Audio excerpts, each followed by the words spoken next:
Hello, जय हिंद दोस्तों। RPF constable परीक्षा 2024 के पिछले वर्ष आरपीएफ में पूछे गए प्रश्नों को देखने वाले हैं जीके के। ओके, तो आइए देखते हैं दोस्तों। इसमें पहला प्रश्न है, लगातार 2 बार ओलंपिक पदक जीतने वाली एकमात्र भारतीय खिलाड़ी कौन है? Dutee Chand, PV Sindhu, Mary Kom, Mirabai Chanu. इसका आंसर क्या होगा दोस्तों? तो इसका आंसर होगा option number B, PV Sindhu. अगला प्रश्न है, तान्या हेमंत निम्नलिखित में से किस खेल से संबंधित हैं? तान्या हेमंत निम्नलिखित में से किस खेल से संबंधित हैं? बैडमिंटन, टेनिस, शतरंज, हॉकी। तो इसका आंसर होगा ऑप्शन नंबर ए, बैडमिंटन से। तान्या हेमंत किस राज्य से हैं? तो कर्नाटका से। अगला प्रश्न है, भूटान का राष्ट्रीय खेल निम्नलिखित में से कौन सा है? भूटान का राष्ट्रीय खेल निम्नलिखित में से कौन सा है? शूटिंग, तीरंदाजी, कुश्ती, क्रिकेट। तो इसका आंसर होगा ऑप्शन नंबर बी, तीरंदाजी। अगला प्रश्न है, हुमायूं का मकबरा किस स्थान पर स्थित है? हैदराबाद, दिल्ली, मुंबई, उत्तर प्रदेश। तो हुमायूं का मकबरा कहाँ स्थित है दोस्तों? तो इसका आंसर होगा ऑप्शन नंबर बी, दिल्ली में। अगला प्रश्न है, भीमबेटका की गुफाएं निम्नलिखित में से किस राज्य में स्थित हैं? भीमबेटका की गुफाएं निम्नलिखित में से किस राज्य में स्थित हैं? मध्य प्रदेश, महाराष्ट्र, गुजरात, बिहार। तो इसका आंसर होगा option number A, Madhya Pradesh में। अगला प्रश्न है, मध्य प्रदेश में स्थित सांची का स्तूप किस वर्ष यूनेस्को विश्व धरोहर में शामिल किया गया? 1985, 1987, 1989, 1988। तो इसका आंसर होगा ऑप्शन नंबर सी, 1989 में। और सांची का स्तूप किसने बनवाया था? तो सम्राट अशोक ने बनवाया था। अगला प्रश्न है, कलमकारी चित्रकला किस राज्य से संबंधित है? कलमकारी चित्रकला किस राज्य से संबंधित है? आंध्र प्रदेश, बिहार, हिमाचल प्रदेश, झारखंड। तो इसका आंसर होगा option number A, Andhra Pradesh से। अगला प्रश्न है, अनुच्छेद 32 को भारतीय संविधान का हृदय और आत्मा किसने कहा था? अनुच्छेद 32 को भारतीय संविधान का हृदय और आत्मा किसने कहा था? Sachchidananda Sinha, Jawaharlal Nehru, B R Ambedkar, M B Pylee. तो इसका आंसर होगा option number C, B R Ambedkar ji ने। अगला प्रश्न है, भारत के उपराष्ट्रपति को पद की शपथ कौन दिलाता है? भारत के उपराष्ट्रपति को पद की शपथ कौन दिलाता है? भारत के प्रधानमंत्री, या लोकसभा अध्यक्ष, या भारत के मुख्य न्यायाधीश, या भारत के राष्ट्रपति। तो इसका आंसर होगा ऑप्शन नंबर डी, भारत के राष्ट्रपति दिलाते हैं।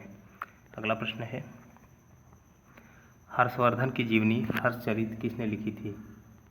हर्षवर्धन की जीवनी हर्षचरित किसने लिखी थी? बाणभट्ट, हरिसेन, हेनसांग, रवि कीर्ति। तो इसका आंसर होगा ऑप्शन नंबर ए, बाणभट्ट। अगला प्रश्न है, निम्नलिखित में से कौन सी नदी धुआंधार जलप्रपात निम्नलिखित में से कौन सी नदी पर धुआंधार जलप्रपात स्थित है? नर्मदा, ताप्ती, महानदी, गोदावरी। तो इसका आंसर होगा ऑप्शन नंबर ए, नर्मदा नदी पर। और धुआंधार जलप्रपात किस राज्य में पड़ता है? तो जबलपुर में। अगला प्रश्न है, जबलपुर मध्य प्रदेश में। कौन सी पहाड़ी मेघालय के पठार का हिस्सा नहीं है? नीलगिरी पहाड़ियाँ, जयंतिया पहाड़ियाँ, गारो पहाड़ियाँ, खासी पहाड़ियाँ। तो इसका आंसर होगा ऑप्शन नंबर ए, नीलगिरी पहाड़ियाँ। गारो, खासी, जयंतिया पहाड़ियाँ तीनों जो हैं मेघालय में स्थित है। ओके दोस्तों, अगला प्रश्न है, स्वतंत्रता संघर्ष के दौरान प्रसिद्ध मोपला विद्रोह निम्नलिखित में से किस राज्य में हुआ था? ओडिशा, उत्तर प्रदेश, केरल, बिहार। तो इसका आंसर होगा ऑप्शन नंबर सी, केरल में। किस वर्ष हुआ था? 1921-22 में। अगला प्रश्न है, प्रथम विश्व युद्ध आरंभ होने के समय भारत का गवर्नर जनरल निम्नलिखित में से कौन था? डलहौजी, वेलेस्ली, रिपन, हार्डिंग द्वितीय। तो इसका आंसर होगा option number D, Lord Hardinge द्वितीय। अगला प्रश्न है, भारतीय राष्ट्रीय कांग्रेस के किस नेता ने दूसरे गोलमेज सम्मेलन में भाग लिया था? सुचेता कृपलानी, सुभाष चंद्र बोस, महात्मा गांधी, जवाहरलाल नेहरू। तो इसका आंसर होगा ऑप्शन नंबर सी, महात्मा गांधी ने। अगला प्रश्न है,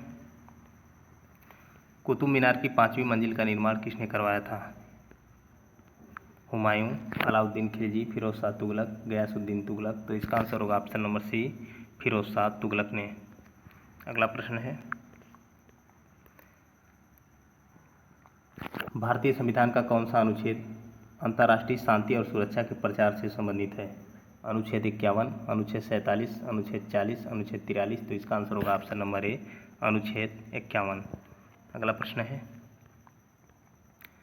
बांधवगढ़ टाइगर रिजर्व भारत के किस राज्य में स्थित है? बांधवगढ़ टाइगर रिजर्व भारत के किस राज्य में स्थित है? असम, मध्य प्रदेश, छत्तीसगढ़, झारखंड। तो इसका आंसर होगा option number B, Madhya Pradesh में। अगला प्रश्न है, वर्ष 2000 में पद्म विभूषण से सम्मानित केलुचरण महापात्र निम्नलिखित में से किस नृत्य के नर्तक हैं? मोहिनीअट्टम, मणिपुरी, कथक, ओडिसी। तो इसका आंसर होगा ऑप्शन नंबर डी, ओडिसी के। अगला प्रश्न है, माथुरी लोक नृत्य निम्नलिखित में से किस राज्य में किया जाता है? उत्तर प्रदेश, कर्नाटक, राजस्थान, तेलंगाना। माथुरी लोक नृत्य किस राज्य में किया जाता है? तो इसका आंसर होगा ऑप्शन नंबर डी, तेलंगाना में।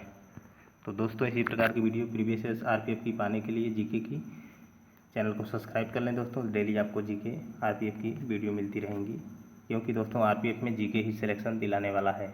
मैथ रीजनिंग के बाद जीके का बहुत बड़ा रोल है। 50 क्वेश्चन जीके के आएंगे। ओके दोस्तों, तो दोस्तों आप लोग चैनल को सब्सक्राइब कर लें दोस्तों, चैनल से जुड़ जाएं और जीके के अच्छे लेवल के प्रश्न आपको देखने को मिलेंगे। जय हिंद दोस्तों।